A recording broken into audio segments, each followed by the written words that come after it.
Look at that fucking chasing the geese. I got it all on video.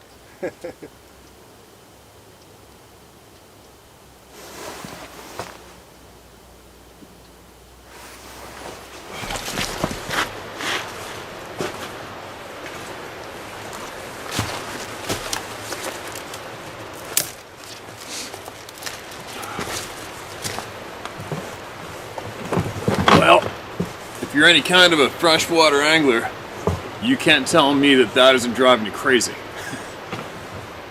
You see how clear that water is? Oh my god. I don't know what I'm more excited to do first, is either cast an actual hook in there or my camera.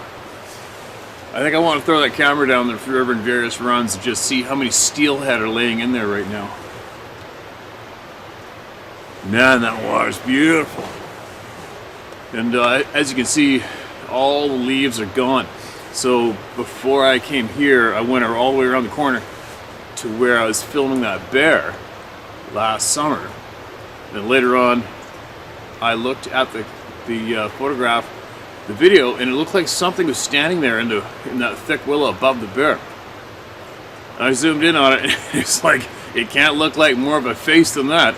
And I never ever look for that stuff. You know, there's people online that are non-stop going out with their camera and winging it all over the frickin' forest and then putting blurry images online, which, as far as I'm concerned, is an absolute waste of time. What's it even doing? It's not doing anything.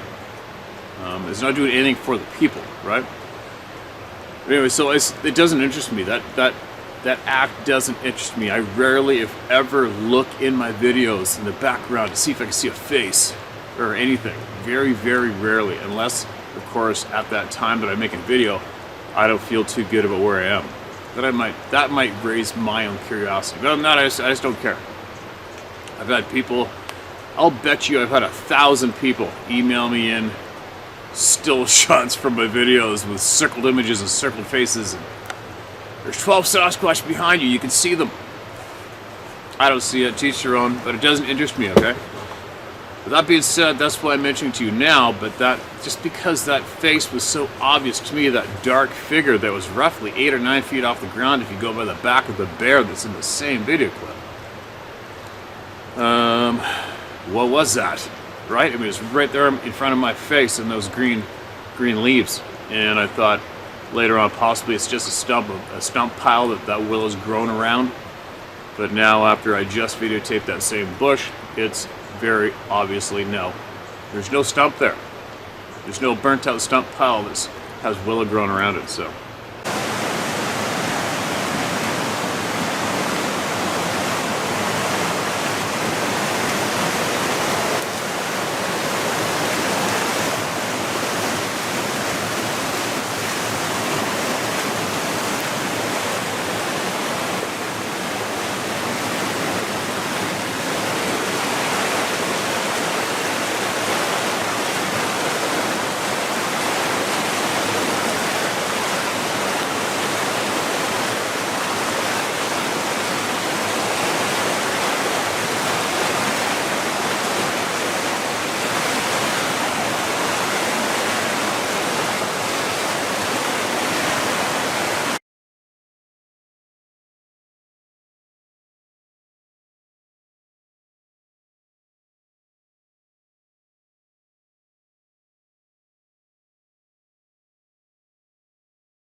That's interesting for me to put that one to rest, whether or not the face that I caught in my video was a face or a log.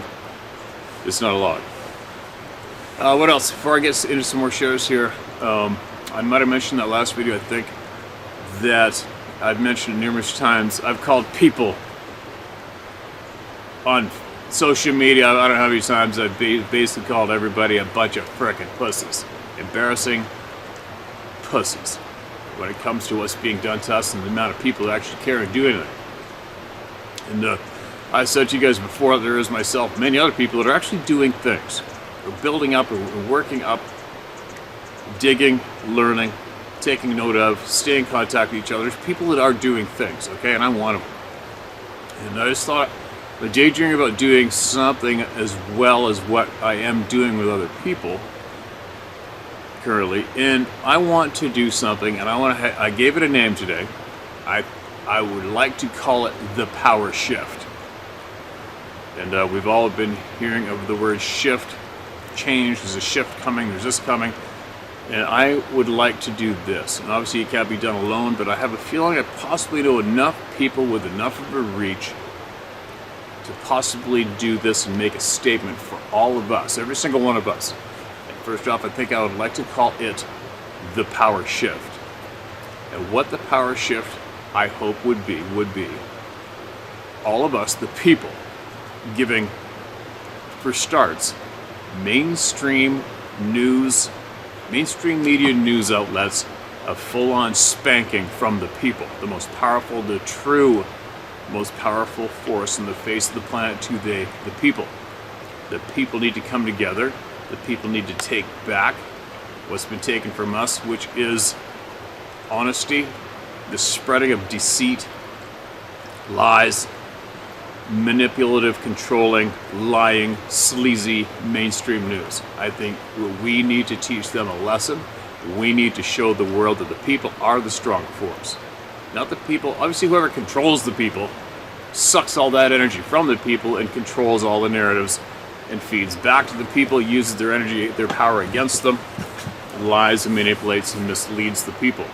So, this is what I propose. I propose that we pick a day, or even a weekend, or even a week, just for starters, and we get as many people as we can, if not North America, the world, and we will make a list of the most lying, dishonest news media groups manipulating our societies today, and we will annihilate their views. Alright?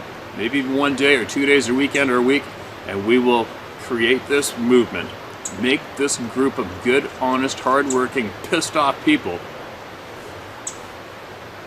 We create this movement called the True Power Shift, the Power Shift, and we shift that power from those sleazy, manipulative, lying scumbags. And we shift that power back into our palm, and we own it. And we give them a spanking and make an example. And show them that when we decide we're pissed off enough, we will shift that power back into our hands, and we will control the narrative and make it truth and honesty. How's that sound? So, I think I am going to take on creating this and starting it. And you know me, I don't quit. So I won't quit. And I would like to do this. If anybody has some very serious input, constructive input, if you have experience of doing something like this, email it to me, and we will put together the true roadmap to create the true power shift, and the people are going to give the liars, the deceitful scumbags controlling mainstream media news outlets, we're going to give them a spanking. We're going to make them scared, and we're going to show them that we are the true power. All right? What do you say? Who's in? I'm all in. That'll be a fun little thing to do on the side, and hopefully it'll snowball and get very large. That movement will be very simple to do, but it needs to be done. It has to be done. Something like that, or similar to it, has to be done. It has to be done. Now is time. All right? So let's get on it. Let's get on it and give the mainstream lying bastards the spanking they deserve, and hit them where it hurts. Get them in the viewership and the money and the revenue.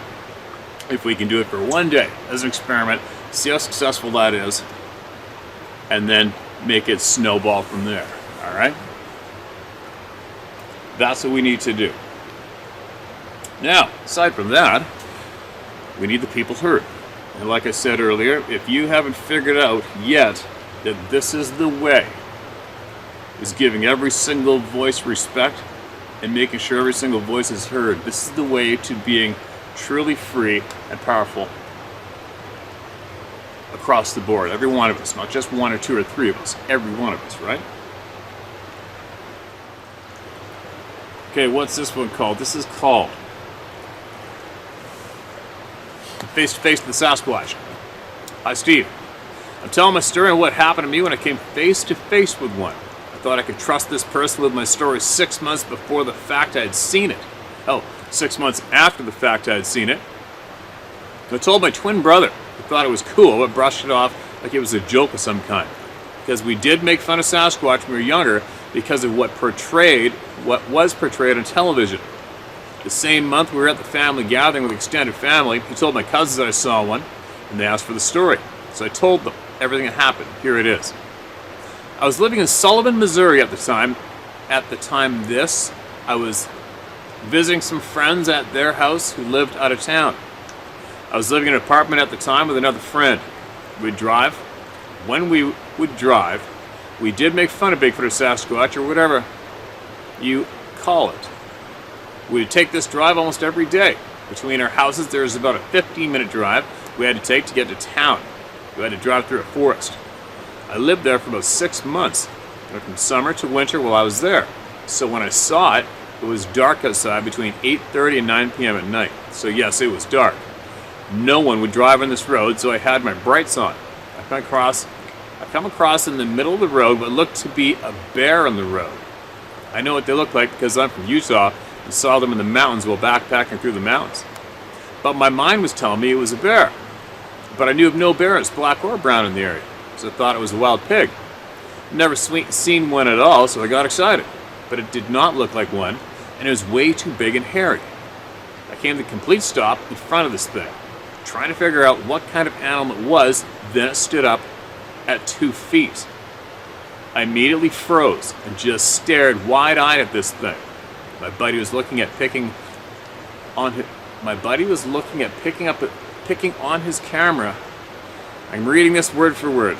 My buddy was looking at picking on his camera and froze as well. We both could not move.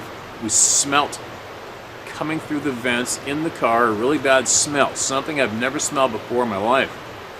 This thing turned around and put both hands on each side of the car I was driving, which was a Ford Fusion, small, and got us around where we wanted to go. This thing had to be 15 feet tall to grab both sides of this car and bend down and look at us in the front window. Okay, hold on a minute. This thing turned around, put both hands on each side of the car I was driving, which is a Ford Fusion, small, and got us around where we wanted to go. This thing had to be 15 feet tall to grab both sides of this car and bend down and look at us in the front window. What I saw was etched into my mind. This thing leaned in and started screaming so loud, my whole body froze. I thought I was about to die.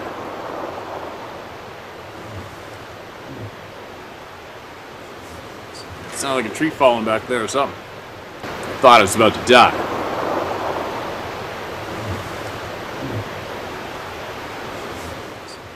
If this thing wanted to, it could punch through the glass and drag us out of our seats and through the windshield. But it did not. It screamed for about 30 seconds before I hit the horn of my car, and it stopped screaming and took 2 or 3 steps to the right and into the woods. It moved so fast.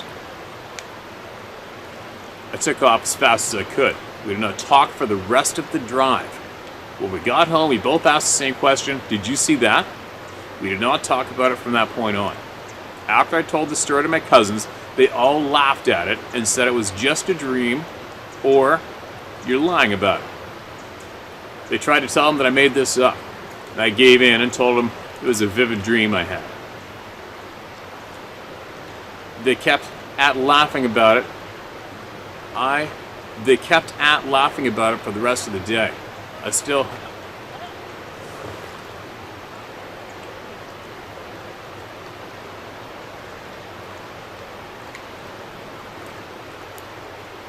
Those are voices on the other side of the river.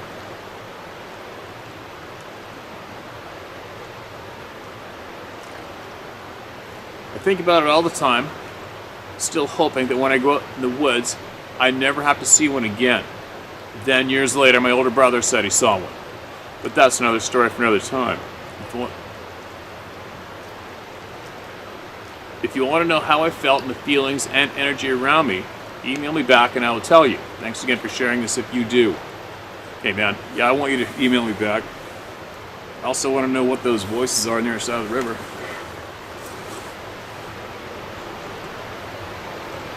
Pretty sure the camera picked that up, so we'll replay it back. It's not human to me. But I looked on Google Earth and that's just all swamp that goes back forever. There's nothing back there.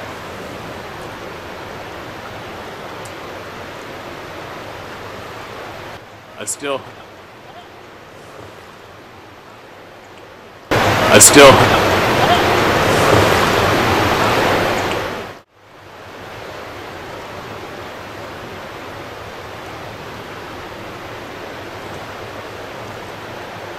And that funny is where I had the stuff thrown at me out of the bush here too.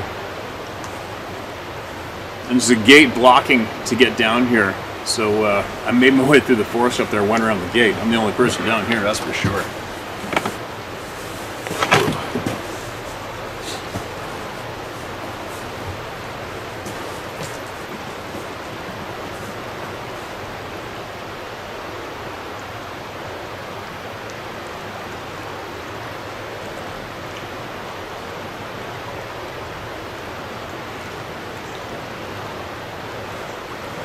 We'll be able to play that back once I get home. We'll play that back. I thought I heard a tree or something fall over in there, but then that's 100% some kind of voice we just heard, right?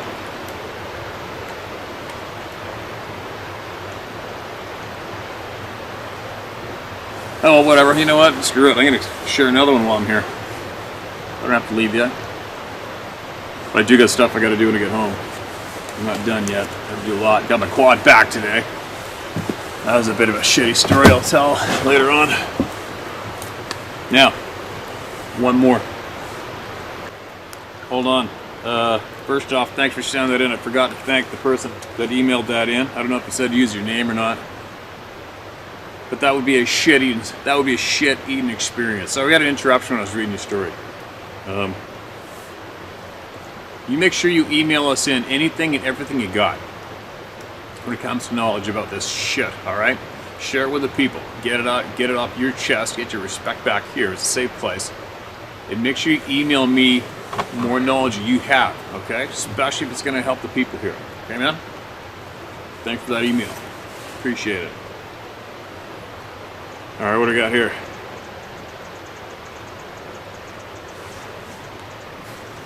Southeast Texas. See if we get interrupted again. Hi Steve, grew up in Southeast Texas along the Natchez. I'm not good at Spanish pronunciation, you guys, but it's Natchez River bottoms and what is known as the Big Thicket, Neches River. It was late 70s. I was a teenager and walking through the woods, which are unlike any you've ever walked in before. There's nothing but briars, weeds, little trees. You need a machete to walk through it.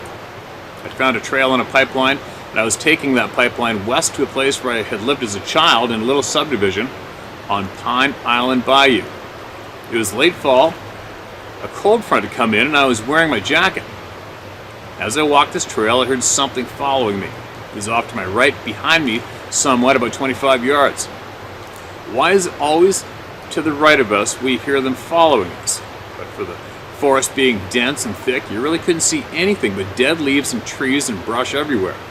I stopped when I heard this noise like someone following me. When I stopped, it stopped about 2 steps behind me.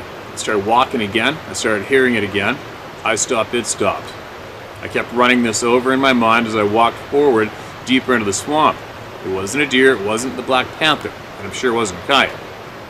Was there some man out there following me? I mean, here I was, a teenager, a young girl, walking out in the woods for no apparent reason.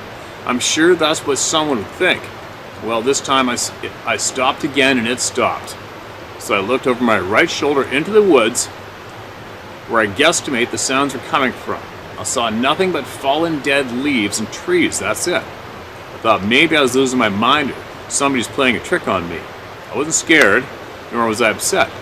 Chicken-shit thing to do to a young girl is to try to sneak up on them in the woods. Well, I decided to turn around after I probably walked about 3 miles in. and I went home. I went back home. I explained to my mom, since my father was working at the time, shift work at one of the big factory plants down there. She really didn't think nothing of it. I didn't give it another thought. Well, that was the first experience I've had with what French people from Louisiana call a loup-garou, also known as the swamp monster, or as we like to call him, Bigfoot. Are you recording? I hope so. Well, I really never saw him until about my senior year of college when I graduated as a respiratory therapist. Yes, I had just watched a video about another respiratory therapist emailing you on how we are the Grim Reapers. He's basically right. Yeah, and we do have like a sixth sense about us. I had come in from work on a 12-hour shift, working 7 a.m. to 7 p.m. Had to do a little studying for a class the next day, so I brought up my notes, sat in the garage, picked up the phone, called a friend of mine, and we studied together. It started to rain, I fired up a cigarette. Yeah, a lot of us smoke, LOL. So as I'm sitting there talking to my friend Joe, I look up outside and there he goes walking by on the property line headed south to the deeper swamps. I mentioned to my friend Joe and basically she just said, yeah, well, that's new. Or said, yeah, well, what's new? You see, a lot of us raised in that area have heard, saw it, have had that feeling that somebody's watching us, or we have just been out in the woods and been followed. He was about 7 feet tall. I'm saying he because there were no physical signs of it being female. He was walking upright. By the way, there are no bears anymore in that area of the woods. He had a grayish tint to his hair. As I looked closer, because really he wasn't about 25 feet from me, I noticed he had mud on his hair. I think about that now and I can understand why he'd be rolling in the mud. The mosquitoes are awful down on the Gulf Coast. And the gray mud, that gray color, was just like the mud back on the bayous. When you go back there, you can see the ooze pouring out of that mud, just coming up like in the Clampets opening. Uncle Judd went out to shoot some food, but all he saw was a bubbling crude. LOL. Anyway, we just went on about our business as if this was a daily occurrence for us. I graduated, moved to Tulsa with my kids, worked, and about 5 years later I moved back to Texas because the money was really good in respiratory therapy. I bought some land, about 1.5 acres, set up a little house for me and my kids. I'm divorced, so I worked like a dog back then. I'm retired now. Anyway, I was working 7 p.m. to 7 a.m. This is my normal schedule.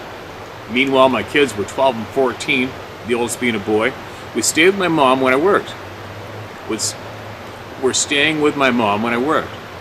About a mile away if you follow the road, but if you took the trail back behind my house towards the dugout and the bayou, which would be east, you could turn north and walk about 200 yards and the kids were there at Granny's house. Well, one night I got called off because the count at work was low, so I had worked 4 hours into my shift, came home, took about 30 minutes to drive home. I just had the house set there. It was a big double wide, and I hadn't had a light for the outside put up by the electric company yet. So I had left the porch light on, and all I had to see to get from the driveway to the porch, well, a good 50 to 60 feet, was the porch light, a little 60-watt bulb, and my headlights.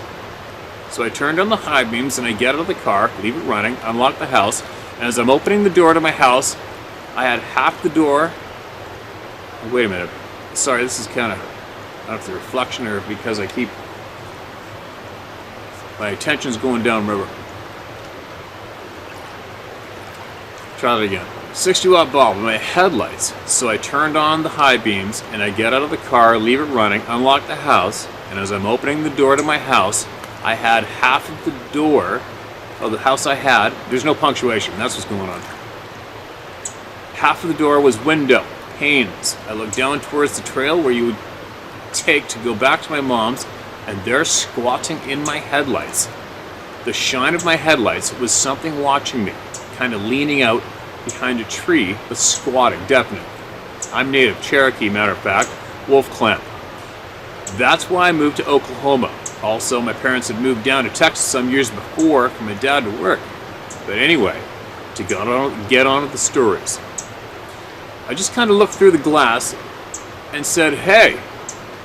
Walked in, set my purse down, opened everything up, and turned around, went to turn my car off, and came back in the house.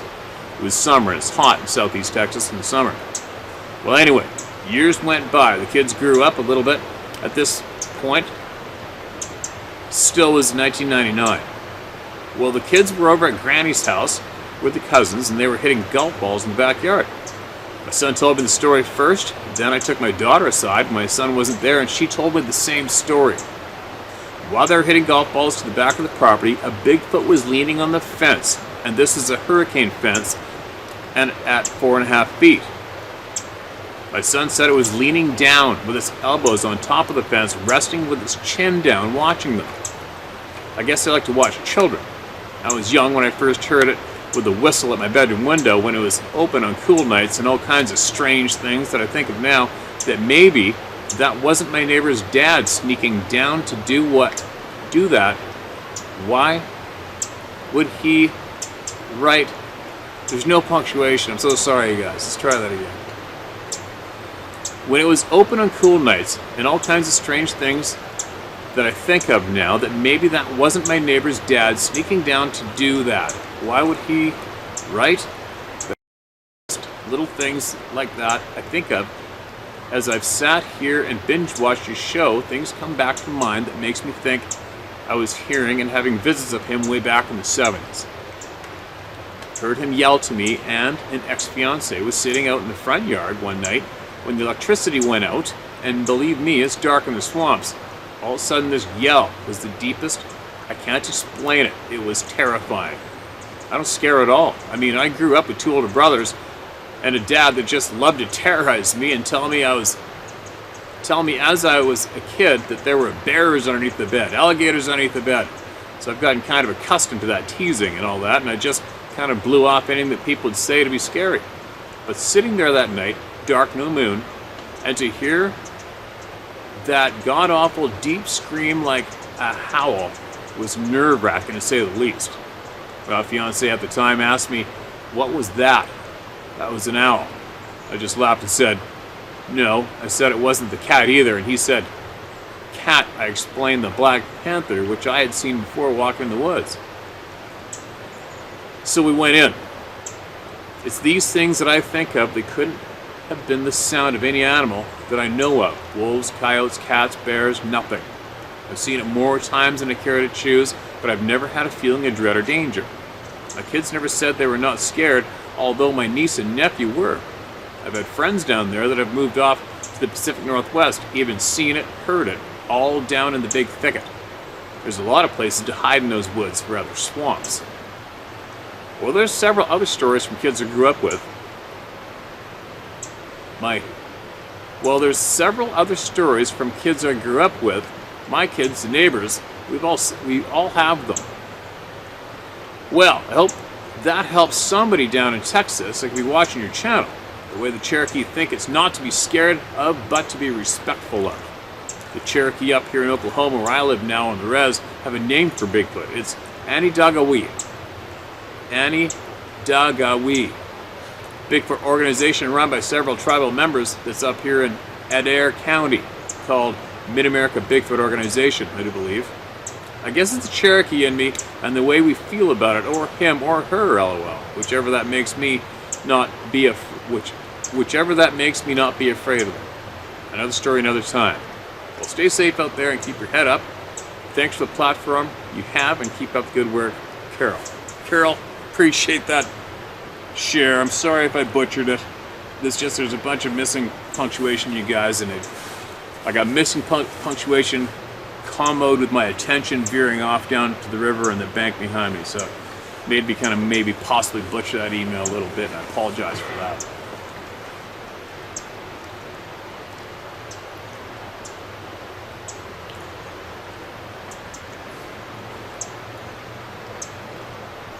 Pretty sure straight to my right on that side of the river is native land. But I looked on Google Earth, and that whole chunk behind me from way around the corner and straight back is nothing. It's just dark, thick swamp, big cedars, and it goes all the way through, and then another river is on the far side of that chunk of land behind me, and then the two rivers come together and confluence about maybe 1.5 miles, 2 miles out. But there's nothing on that land behind me.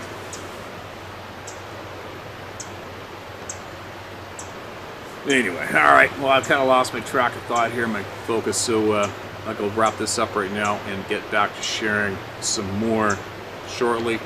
I'm looking forward to getting home with the video that I've made today and reviewing it and see what's up. But anyway, let's start talking about the power shift. All right, amongst each other, amongst yourselves. Share it with your friends. Run that idea by people and take it very seriously, because I am. The power shift. We'll call it the Power Shift 2022, whatever, I don't give a shit. Either way, I want to see if the people can give the lying, deceitful, mainstream media news outlets a spanking. It's time. We have to. We have to. All right? Let's see if we can do it. And keep those emails coming in. Let's get those voices heard.